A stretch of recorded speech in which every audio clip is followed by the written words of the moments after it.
une femme, une couronne qui ne lui a jamais appartenu, et une histoire d'amour détruite, non par une guerre, non par un assassin, mais par une institution qui décida, en un seul après-midi, que son bonheur était un prix acceptable à payer pour sa propre stabilité.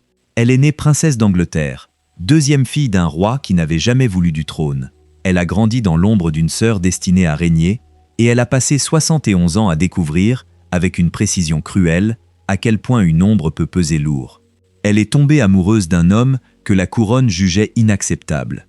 Elle y a renoncé devant le monde entier, dans une déclaration rédigée dans le langage froid du devoir.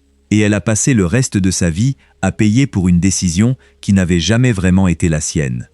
Voici l'histoire de la princesse Margaret, sœur d'une reine, et peut-être la femme la plus tragiquement incomprise de l'histoire moderne de la monarchie britannique.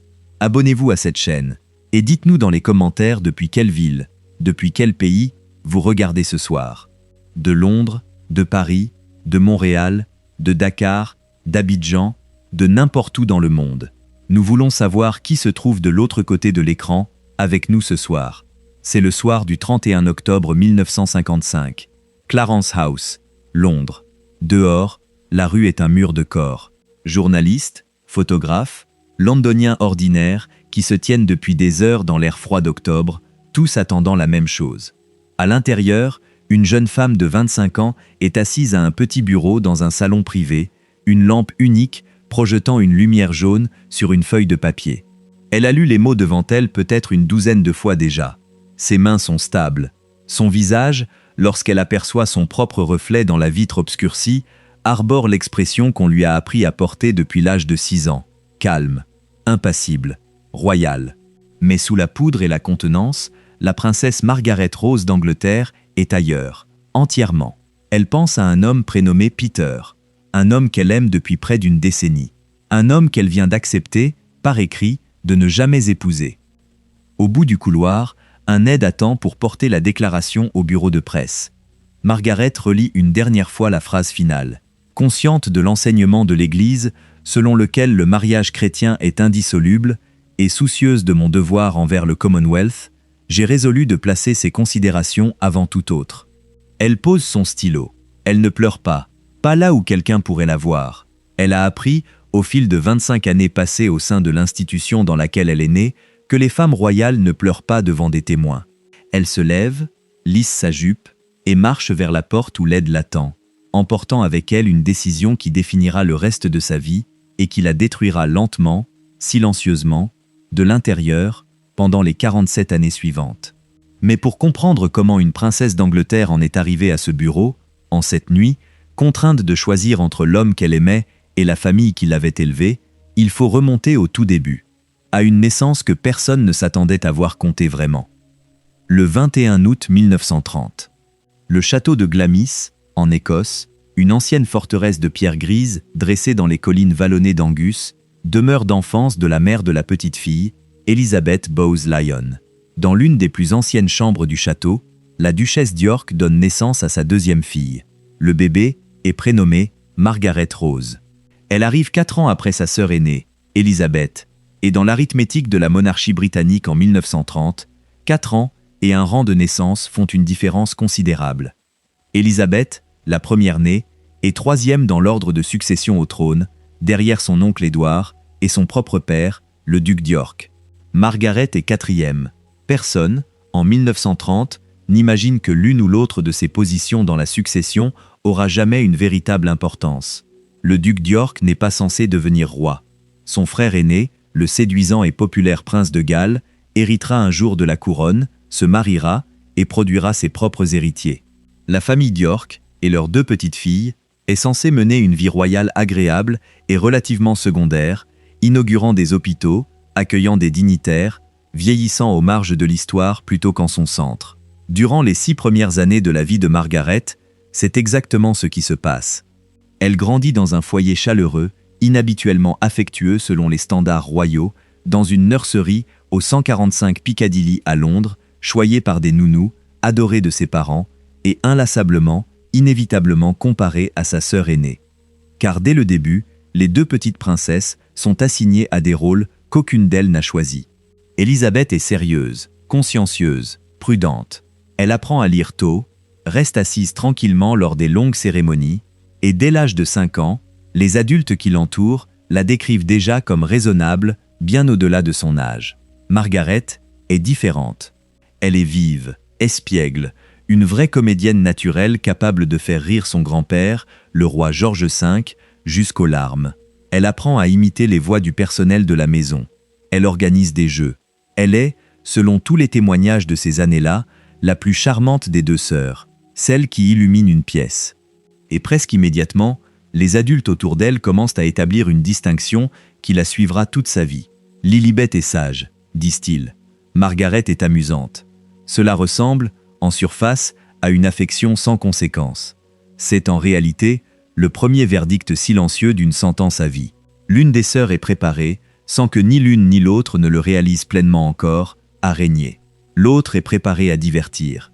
Il existe une anecdote de ses premières années que Margaret elle-même aimait raconter plus tard dans sa vie, un petit récit qui capture mieux que n'importe quelle biographie officielle la dynamique entière de son enfance. Elle a peut-être 4 ans, assise à une longue table de dîner, avec des adultes bien au-dessus de son niveau de regard, et elle vient d'être réprimandée, doucement, pour avoir interrompu une conversation. Plutôt que de se taire, elle se lève sur sa chaise, fait une révérence à toute la table avec une précision théâtrale et exagérée, et déclare qu'elle a décidé de devenir la drôle plutôt que la sage, puisque sa sœur a déjà revendiqué l'autre rôle. Les adultes autour de la table rient, ravis. Personne dans cette pièce, en cet après-midi ordinaire, ne comprend que la petite fille de 4 ans vient de décrire, avec plus de clarté qu'aucun d'eux n'y parviendra pendant les 70 années suivantes, la division exacte du travail qui est sur le point de définir leurs 2 vies. Puis, en décembre 1936, tout change en l'espace de 11 jours. Le roi Édouard VIII, l'oncle populaire, l'enfant chéri de la famille, annonce qu'il a l'intention d'épouser une Américaine divorcée nommée Wallis Simpson, une femme 2 fois divorcée dont le second mari est encore en vie. L'establishment britannique, le gouvernement et l'Église d'Angleterre, dont le roi est le gouverneur suprême, sont unanimes. Un roi ne peut pas épouser une femme divorcée dont l'ancien époux est encore vivant. C'est doctrinalement, politiquement et constitutionnellement impossible. Édouard se voit offrir un choix qu'aucun homme dans sa position n'a eu à affronter depuis des siècles. Le trône ou la femme. Il choisit la femme. Le 11 décembre 1936, Édouard VIII abdique, devient le duc de Windsor et quitte la Grande-Bretagne pour une vie d'exil en France.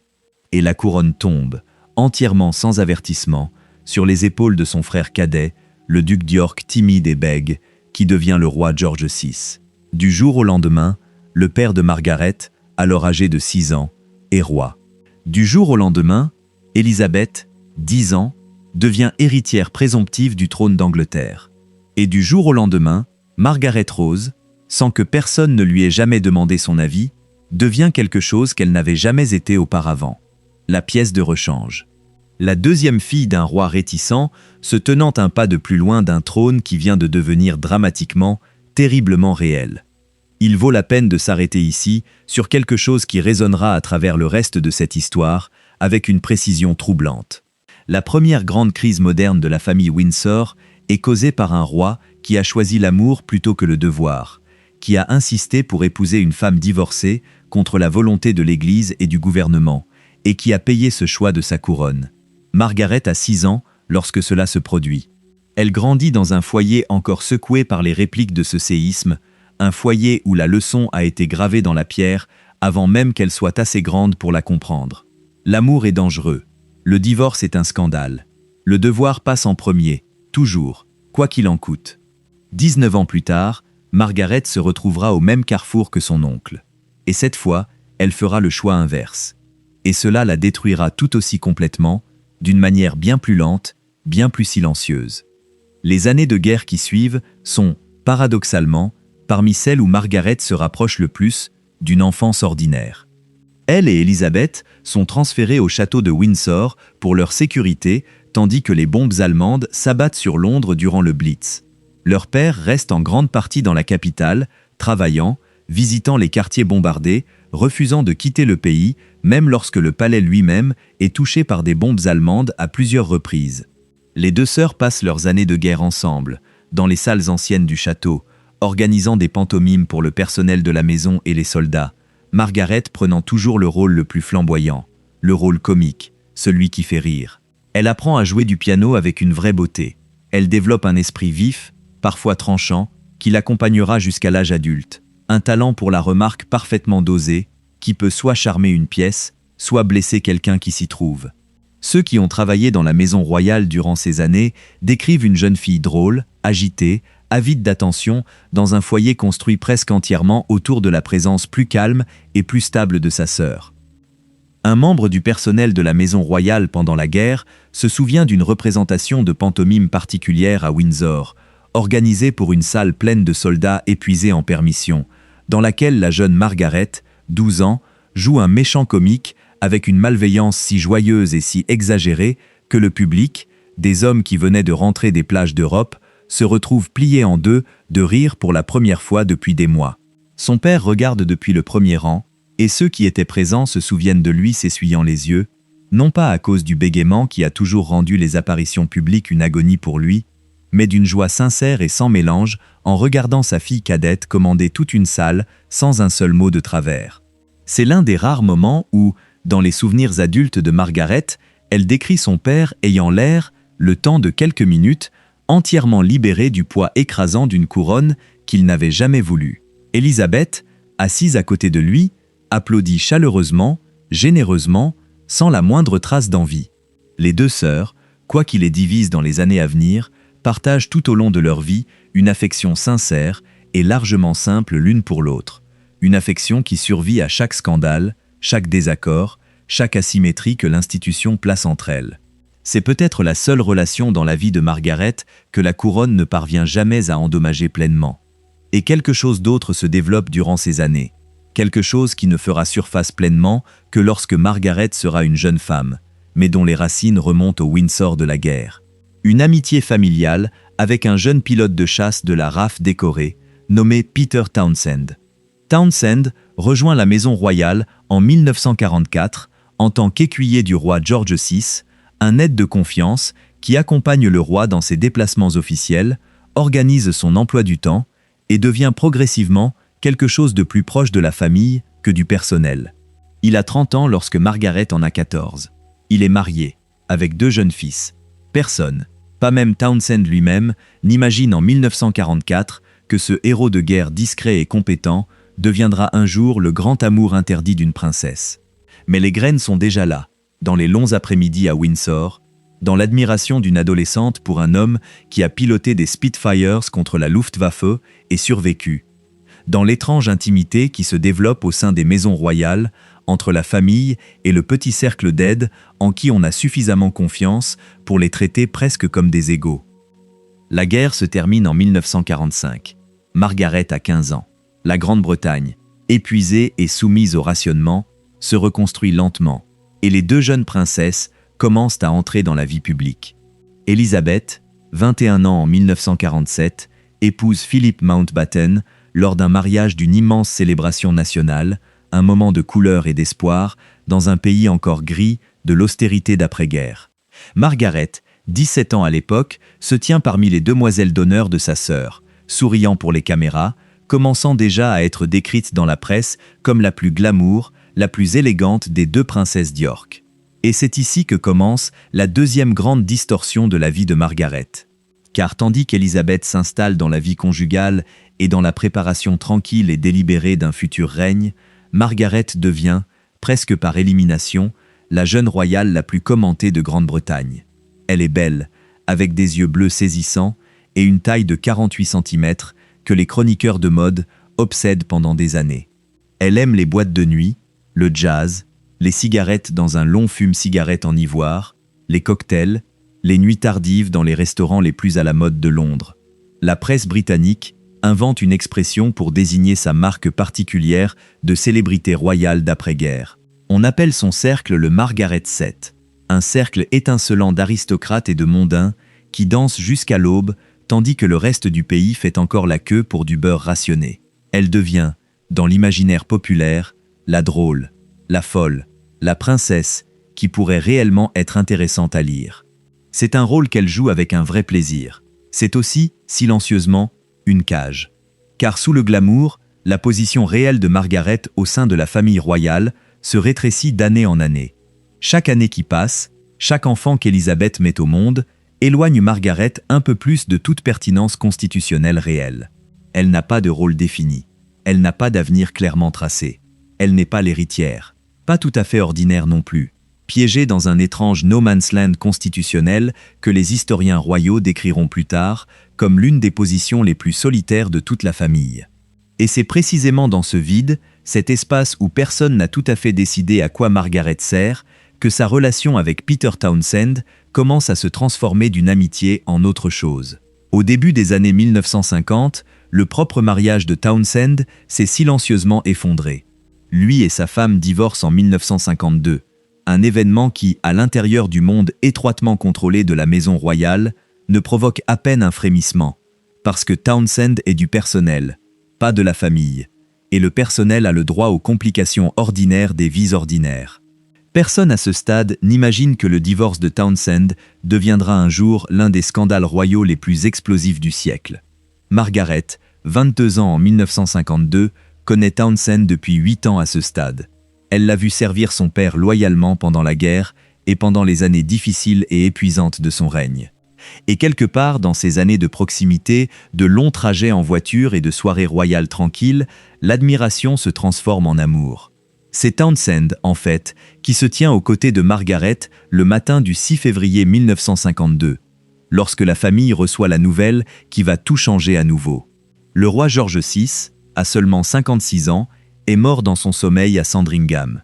Le père de Margaret, le roi réticent qui n'avait jamais voulu de la couronne, l'homme dont elle avait grandi en entendant le bégaiement se battre dans chaque discours public, n'est plus.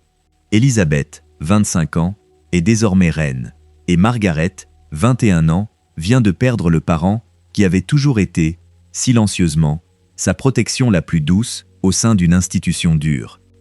Le matin où la nouvelle parvient à Clarence House, c'est Townsend qui, selon plusieurs témoignages du personnel de l'époque, est chargé du travail délicat de gérer le chaos pratique qui suit la mort soudaine d'un monarque, coordonnant les messages, organisant le retour de la nouvelle reine et de son mari depuis le Kenya, où il se trouvait lors d'une tournée du Commonwealth lorsque la nouvelle est arrivée.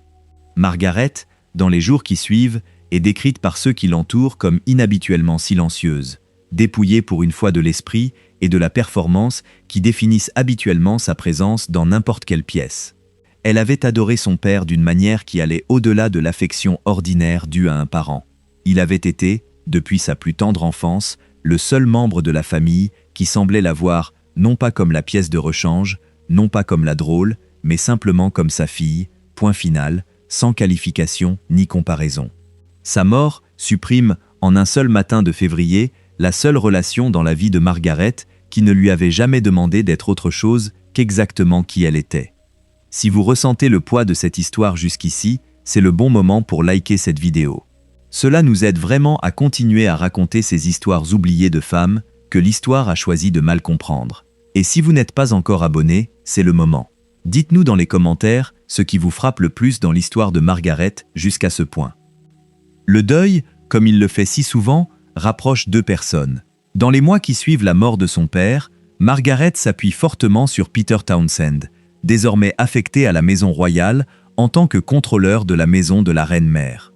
Il est l'une des rares constantes qui lui restent dans la vie, un homme qui avait connu et servi son père, qui comprenait le deuil particulier de perdre un roi qui était aussi, simplement et en privé, un père bien-aimé. Et à un moment de cette période de perte brute, l'amitié devient une histoire d'amour, conduite avec la discrétion extraordinaire que la maison royale a perfectionnée au fil des siècles. Pendant des mois, elle reste entièrement privée, connue seulement d'un petit cercle à l'intérieur du palais. Puis, le matin même du couronnement, le 2 juin 1953, devant l'abbaye de Westminster, devant le monde entier qui regarde, Margaret fait un geste unique, petit et catastrophique. Alors que le cortège royal se rassemble devant l'abbaye après la cérémonie, Margaret se penche et enlève un brin de peluche de l'uniforme de Peter Townsend.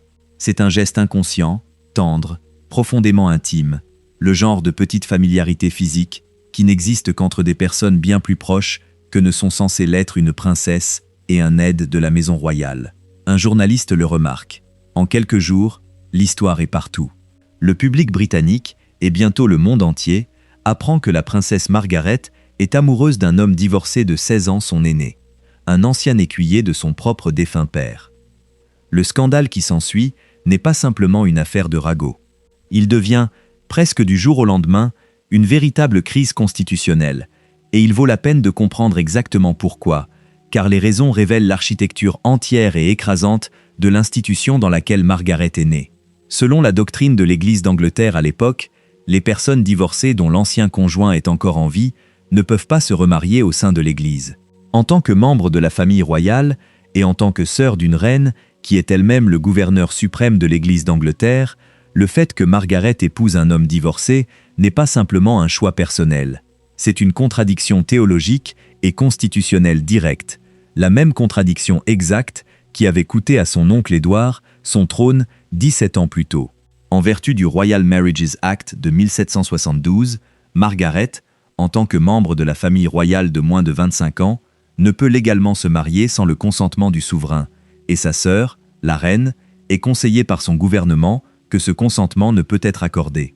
Winston Churchill, alors Premier ministre, intervient personnellement, disant à la jeune reine qu'un mariage entre Margaret et Townshend serait perçu comme scandaleux et risquerait de causer de graves dommages à la monarchie si peu de temps après le traumatisme de l'abdication. Townshend lui-même est discrètement, efficacement exilé de Grande-Bretagne, affecté à un rôle diplomatique à Bruxelles, officiellement une promotion, en réalité un mécanisme pour mettre une distance physique entre les deux amants, pendant que l'establishment décide de la marche à suivre. Pendant 2 ans, Margaret et Townshend sont tenus séparés par un océan de protocoles, leur correspondance surveillée, leurs rencontres organisées rarement et brièvement. Et Margaret attend, car il y a un détail dans le Royal Marriages Act qui offre une lueur d'espoir. Une fois qu'elle aura 25 ans, en août 1955, elle n'aura plus légalement besoin du consentement du souverain pour se marier. Elle devra seulement donner au Parlement un préavis de 12 mois, pendant lequel l'une ou l'autre chambre peut s'y opposer. Ce n'est pas la liberté, exactement, mais c'est quelque chose. Une porte, aussi étroite soit-elle. Margaret passe ces 2 années de séparation accrochée à l'idée que lorsqu'elle aura 25 ans, elle sera enfin, légalement, libre de choisir. Townshend revient en Grande-Bretagne en octobre 1955, et pendant quelques semaines extraordinaires, toute la nation retient son souffle, attendant de voir si la princesse défiera l'Église, le gouvernement et des siècles de précédents royal pour l'amour. Ce que le public ne comprend pas pleinement, dans la frénésie de spéculation journalistique qui s'ensuit, c'est à quel point cette porte de liberté légale était étroite en pratique. Oui, Margaret pouvait désormais se marier sans le consentement formel du souverain. Mais la réalité politique et financière entourant cette liberté légale était suffocante. Pour épouser Townshend, elle aurait très probablement dû renoncer à ses droits de succession, perdre ses revenus royaux au titre de la liste civile, abandonner ses fonctions royales et peut-être même quitter la Grande-Bretagne pour construire une vie privée à l'étranger, tout comme son oncle l'avait fait en 1936. Elle aurait conservé ses titres, mais perdu presque tout ce qui donnait à sa vie, sa structure et son sens. Elle serait devenue, en substance, exactement ce qu'était devenu son oncle Édouard 19 ans plus tôt. Un royal en exil, aimé par certains, ressenti par beaucoup, associé à jamais au scandale plutôt qu'au devoir. Et Margaret, quels que soient ses sentiments privés, avait grandi en observant précisément ce que cet exil avait fait à un membre de sa famille. Elle avait vu son père hériter d'une couronne qu'il n'avait jamais voulu parce que son frère avait choisi l'amour plutôt que le devoir. Elle avait grandi dans un foyer où ce choix était évoqué, discrètement, comme une sorte de péché originel, une blessure que la famille était encore en train de guérir lorsqu'elle était elle-même née. Le 31 octobre 1955, après des semaines de délibérations privées angoissées, après des conversations avec des archevêques et des premiers ministres, et surtout avec sa propre sœur la reine, Margaret publie la déclaration qu'elle a rédigée à ce petit bureau de Clarence House. « Je voudrais qu'il soit su que j'ai décidé de ne pas épouser le groupe capitaine Peter Townshend. J'ai été consciente que, sous réserve de renoncer à mes droits de succession, il m'aurait peut-être été possible de contracter un mariage civil. Mais consciente de l'enseignement de l'Église, selon lequel le mariage chrétien est indissoluble et soucieuse de mon devoir envers le Commonwealth, j'ai résolu de placer ces considérations avant tout autre. C'est, dans son langage retenu et formel, l'un des documents les plus silencieusement dévastateurs de l'histoire royale moderne. Une femme de 25 ans, se tenant au même carrefour exact que son oncle autrefois, choisissant le chemin opposé et découvrant que le chemin opposé mène à sa propre forme de ruine. La réaction du public, dans l'immédiat, est largement sympathique. Margaret est célébrée, brièvement, comme une princesse qui a placé le devoir au-dessus de son propre cœur, louée dans les éditoriaux comme un modèle d'abnégation à une époque encore profondément attachée à l'idée de loyauté institutionnelle. Mais la sympathie, comme Margaret le découvrira au cours des décennies suivantes, est une monnaie qui expire rapidement, particulièrement pour une femme que la presse a déjà décidé d'être plus intéressante comme source de scandale que comme source de dignité tranquille. En quelques courtes années, les mêmes journaux qui avaient loué son sacrifice commencent à construire un récit entièrement différent.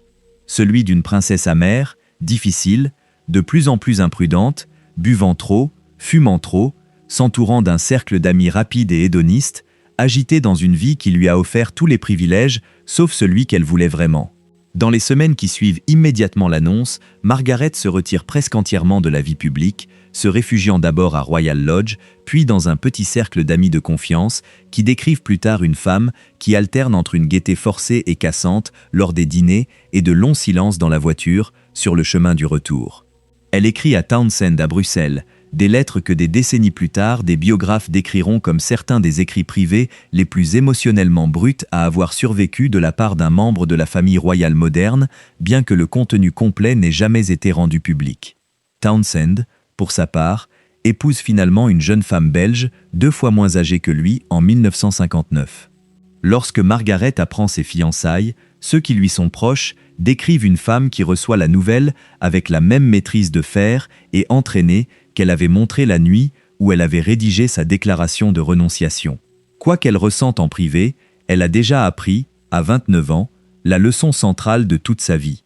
Le deuil, pour un Windsor, est quelque chose que l'on porte en silence, derrière un sourire, devant des caméras qui ne cessent jamais de regarder.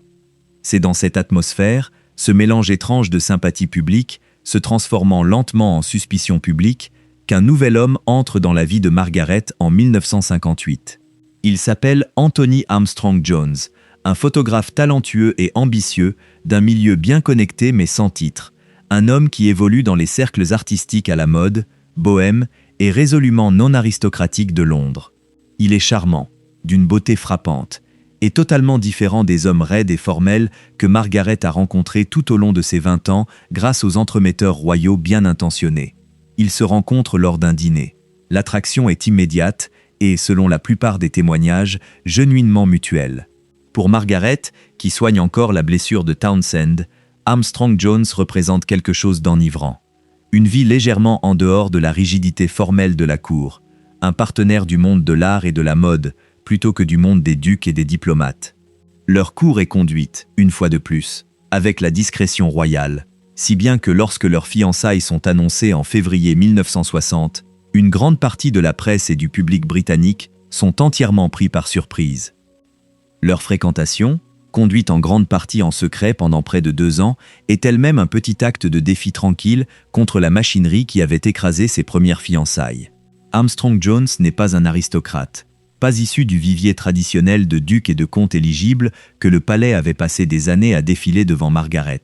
Il loue un modeste studio de l'autre côté de la Tamise, gagne sa vie comme photographe professionnel, se mêle socialement à des acteurs, des designers et des écrivains plutôt qu'à la noblesse terrienne. Que Margaret tombe précisément pour ce genre d'homme, après tout ce que l'institution lui avait fait subir au nom de la convenance, est en soi un détail révélateur et silencieux sur ce qu'elle avait réellement voulu depuis le début. Le mariage, le 6 mai 1960 à l'abbaye de Westminster, est une véritable sensation nationale.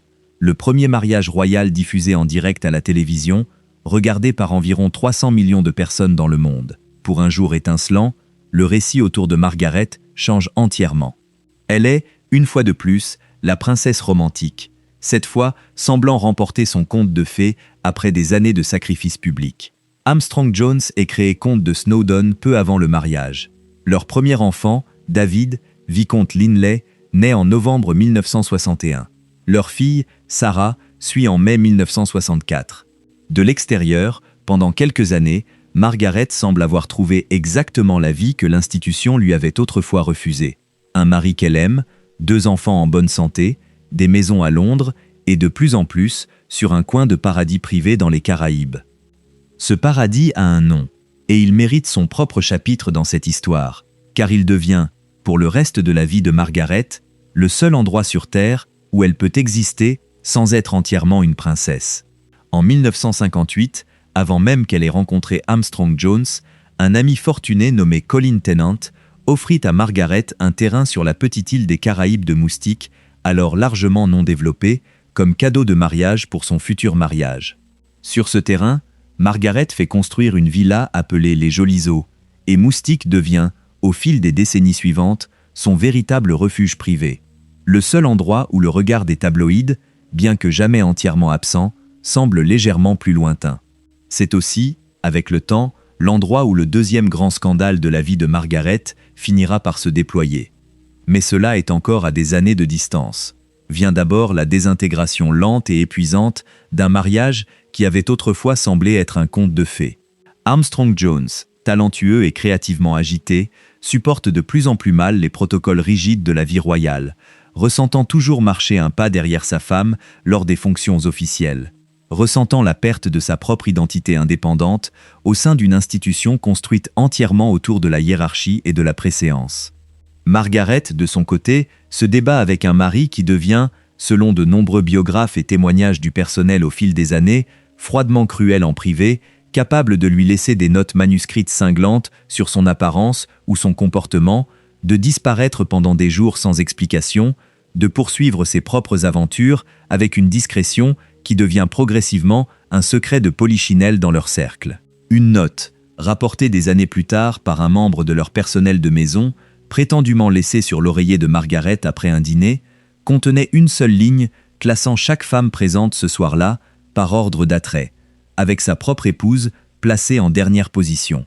Que chaque détail de ce genre soit précisément exact, ou est, au fil des décennies, acquis les contours plus tranchants des ragots répétés, le tableau d'ensemble qu'il brosse est cohérent dans presque tous les récits du déclin du mariage. Un foyer de silence croissant, de chambres séparées, et une princesse qui avait autrefois renoncé à un homme au nom du devoir institutionnel, désormais piégée dans un mariage qui ne lui offrait presque aucun des conforts que le devoir était censé garantir en retour. Les 2 époux, à la fin des années 1960 et dans les années 1970, commencent à entretenir des relations extra-conjugales, un fait largement connu dans leur cercle social bien avant qu'il ne devienne une connaissance publique. Le mariage qui avait commencé comme l'évasion de Margaret des contraintes institutionnelles devient lentement sa propre sorte de prison. Celle-ci construite non pas par l'Église et le gouvernement, mais par 2 personnes qui ne savent plus comment être mariées l'une à l'autre, piégées ensemble quand même par le même poids institutionnel qui avait autrefois tenu Margaret éloignée de Peter Townsend. C'est à Moustique, au début des années 1970, que Margaret rencontre un jeune paysagiste nommé Roddy Llewellyn, de 17 ans son cadet, lors d'une fête organisée par son vieil ami Colin Tennant. Ce qui commence comme une amitié improbable s'approfondit, au fil des années suivantes, en une relation sincère et profondément ressentie, qui offre à Margaret une compagnie et une tendresse que son mariage a depuis longtemps cessé de lui procurer. Pendant plusieurs années, la relation est conduite avec une discrétion relative, un secret de polichinelle au sein du cercle intime de Margaret, toléré à la manière particulière dont l'aristocratie britannique a toujours toléré les arrangements privés des mariages malheureux, à condition que les apparences soient maintenues en public. Ceux qui ont visité les Jolis Eaux durant ces années décrivent une version de Margaret presque méconnaissable de la princesse, étroitement composée et en permanence observée des portraits officiels. Pieds nus sur la véranda en début de soirée, une cigarette se consumant entre ses doigts, riant de quelque chose que Llewellyn vient de dire, elle semble, le temps de quelques heures, avoir trouvé quelque chose qui ressemble au bonheur domestique ordinaire que l'institution lui avait déjà refusé 2 fois. Des amis se souviennent d'elle nageant chaque matin, s'occupant elle-même du jardin, insistant pour cuisiner des repas simples plutôt que d'être servie, de petites rébellions contre une vie entière à être servie, habillée et gérée par d'autres personnes. Il est révélateur que les photographies les plus heureuses de la vie adulte de Margaret aient été prises non pas à Buckingham Palace, non pas lors des grands événements d'État auxquels elle a assisté pendant 7 décennies, mais sur cette petite île privée à 6000 km de l'institution qui avait façonné chaque autre pièce dans laquelle elle avait jamais mis les pieds. Les apparences s'effondrent entièrement en février 1976, lorsqu'un tabloïd britannique publie une photographie de Margaret et Llewellyn ensemble sur la plage de Moustique, tous deux en maillot de bain, indéniablement intimes, indéniablement en couple. Le moment ne pourrait pas être pire. La Grande-Bretagne, en 1976, traverse une période de graves difficultés économiques, et l'image d'un membre de la famille royale en vacances dans un luxe tropical avec un amant 2 fois moins âgé qu'elle, tandis que les Britanniques ordinaires font face à un chômage et une inflation croissant, déclenche une catastrophe de relations publiques. La presse, ayant passé 2 décennies à reconstruire lentement un récit de Margaret comme imprudente et portée à l'excès, dispose désormais de toute la confirmation dont elle a besoin. Les manchettes des journaux la désignent comme la femme la plus décriée de Grande-Bretagne. Des questions sont même soulevées au Parlement pour savoir si l'allocation publique de Margaret devrait être réduite compte tenu de sa conduite privée. C'est, à certains égards, un miroir dévastateur du scandale Townsend 20 ans plus tôt, sauf que cette fois, Margaret n'est pas la figure sympathique qui sacrifie l'amour pour le devoir. Elle est, dans le récit de la presse, la princesse indisciplinée qui a finalement, publiquement, failli à vivre à la hauteur du sacrifice qu'elle avait autrefois consenti. La photographie elle-même, prise à distance discrète avec un téléobjectif, ne montre rien de scandaleux, selon aucun standard moderne, 2 personnes se tenant proches l'une de l'autre sur une plage, souriant. Mais dans le climat moral de la Grande-Bretagne de 1976, où un membre de la famille royale est encore censé incarner un standard de retenue publique qui n'a guère évolué depuis l'ère victorienne, l'image suffit à déclencher une véritable tempête médiatique. Les rédacteurs en chef qui avaient autrefois écrit avec admiration du sacrifice de jeunesse de Margaret se font désormais concurrence pour trouver le cadrage le plus sévère possible. Une manchette largement diffusée la qualifie de destructrice royale.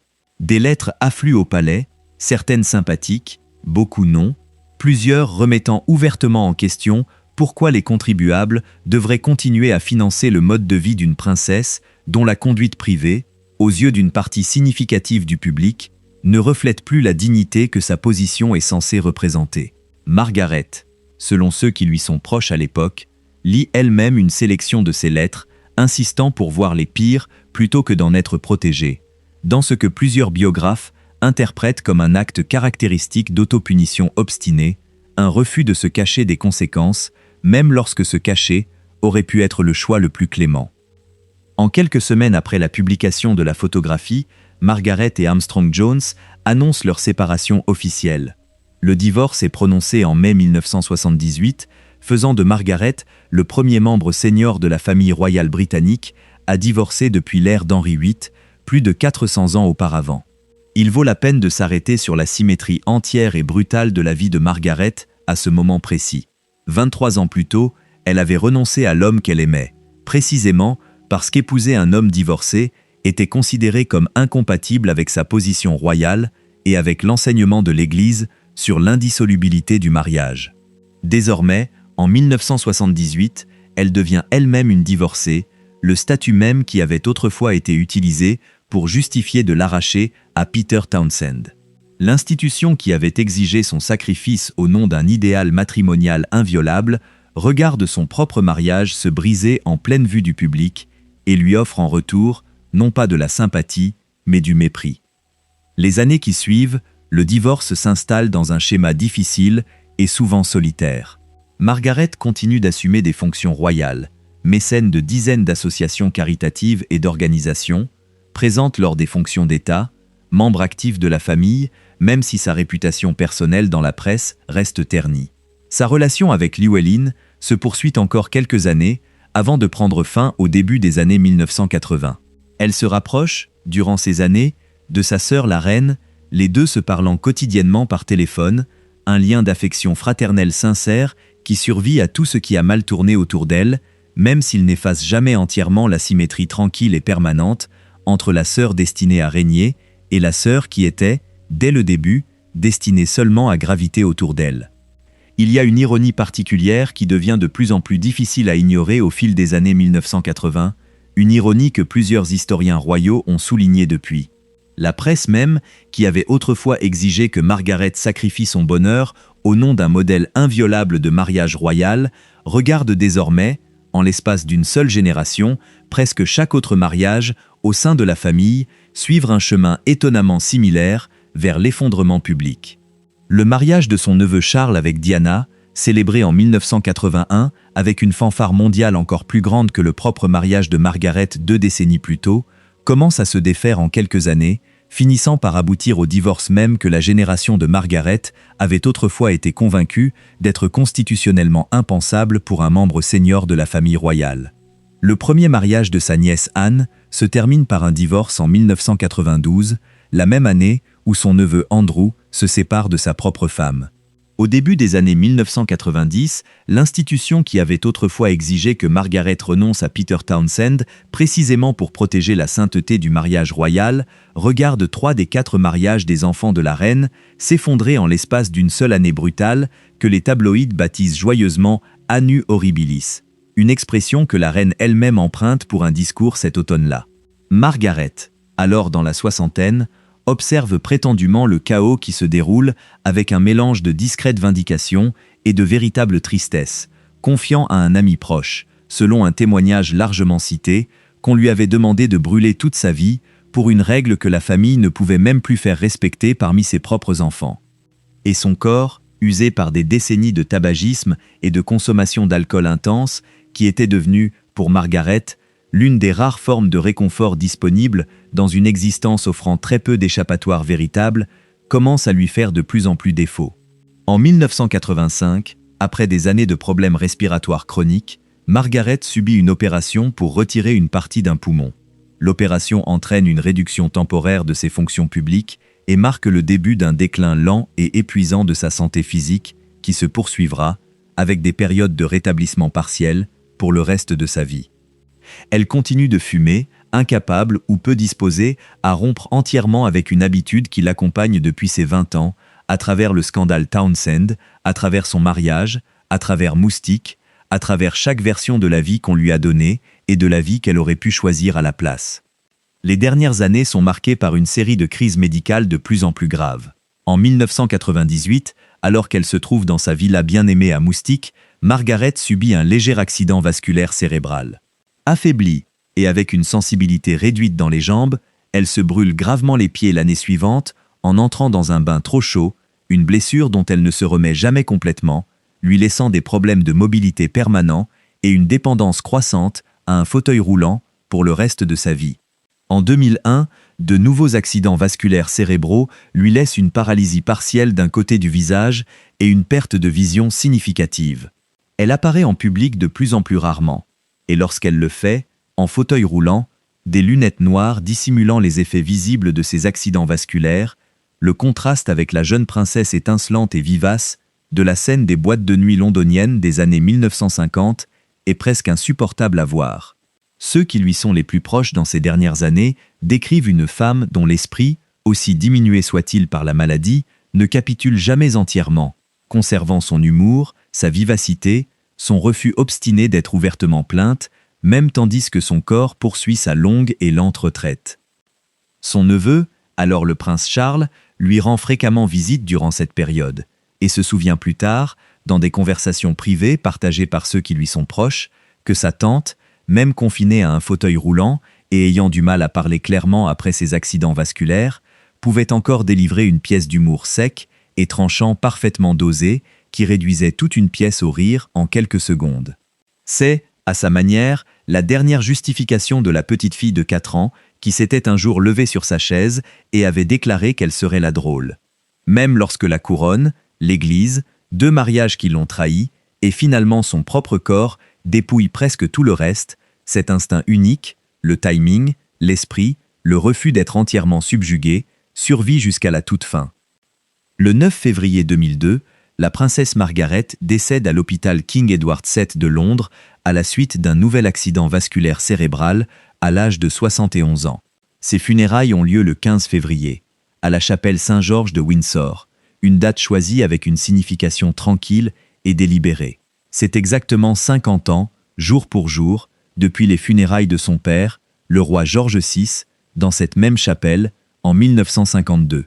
Conformément à ses propres souhaits, Margaret est incinérée, la première membre senior de la famille royale à l'époque moderne à choisir la crémation plutôt que l'inhumation.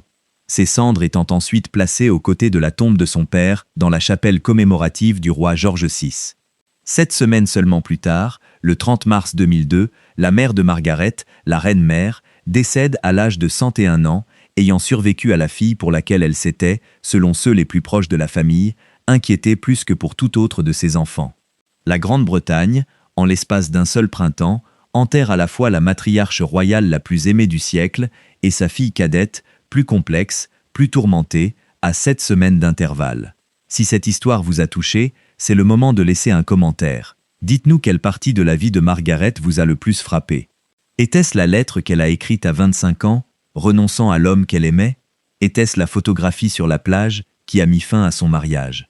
Nous lisons chaque commentaire, et vos réflexions orientent véritablement les histoires que nous choisissons de raconter ensuite. Qui était, en fin de compte, la princesse Margaret?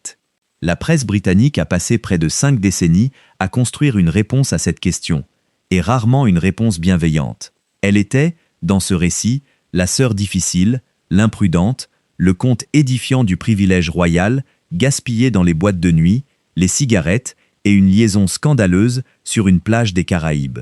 Mais regardez à nouveau l'architecture réelle de sa vie, et un portrait très différent émerge.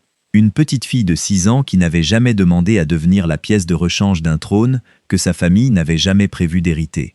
Une jeune femme de 21 ans qui était tombée amoureuse d'un homme qui l'avait réconfortée à travers la mort de son père et à qui l'on avait dit, par l'Église, par le gouvernement et finalement par son propre sens du devoir, que le prix de cet amour était le bannissement de sa propre vie.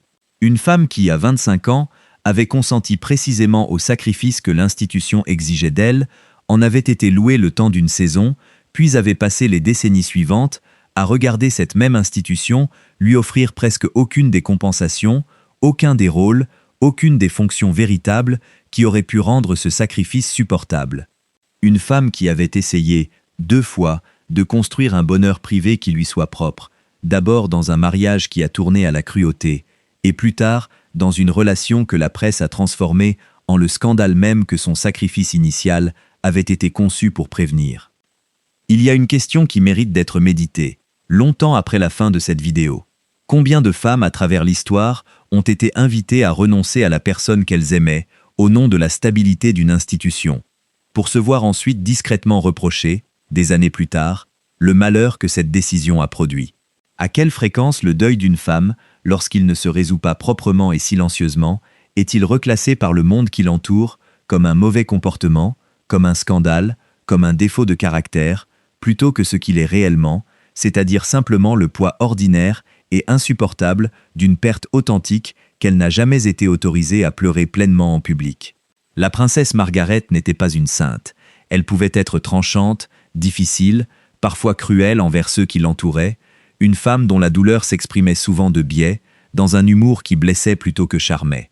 Mais elle était aussi, dès la première année de sa vie, assignée à un rôle qu'elle n'avait jamais auditionné, invitée à être la pièce de rechange, si complètement et si tôt que même son propre sens d'elle-même semblait, par moments, être construit entièrement en relation avec ce que sa sœur la reine avait le droit d'avoir et qu'elle, non. Aujourd'hui, dans le pays qu'elle a servi pendant 7 décennies, son nom porte encore une ambivalence particulière. Certains se souviennent d'elle comme d'une figure véritablement tragique. Une femme qui a renoncé à son seul grand amour, par devoir, et n'en a jamais vraiment été récompensée. D'autres ne se souviennent que de la caricature des tabloïds, la princesse difficile, le conte édifiant. Peut-être, comme pour tant de femmes que l'histoire choisit de simplifier, la vérité se situe quelque part bien plus complexe entre ces 2 extrêmes. Une femme née dans une institution qui avait besoin qu'elle soit la moitié tranquille et jetable d'une paire assortie de filles, qui a passé 7 décennies à découvrir, pièce par pièce, lettre par lettre, scandale par scandale, exactement combien ce rôle lui coûterait, et qui, jusqu'à la toute fin, en fauteuil roulant, derrière des lunettes noires dissimulant les preuves visibles de tout ce que son corps avait enduré, ne s'est jamais permis, en public, de pleurer entièrement. C'est maintenant votre tour. Pensez-vous que Margaret était une femme qui a payé un prix injuste pour une décision qu'elle n'a jamais vraiment eu la possibilité de prendre selon ses propres termes?